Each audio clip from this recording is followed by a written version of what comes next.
बेसन पिठाचा वापर न करता कापसापेक्षाही मऊ लुसलुशीत ढोकळा तुम्हालाही आवडते का? तर त्यासाठी इथे मी 2 कप इतकं रवा घेतलेला आहे.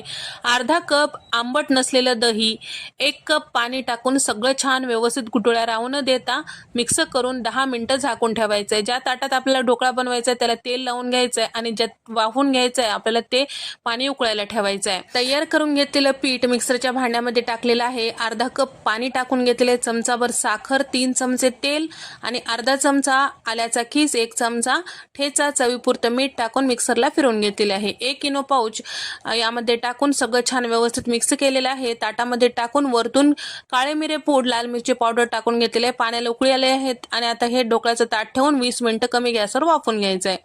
त्यानंतर ढोकळा कट करून घ्यायचा आहे आणि तडका द्यायचा आहे. तेल गरम करून जिरे, मोहरी, तीळ, कढीपत्त्याची पानं टाकून घ्यायचं आहे.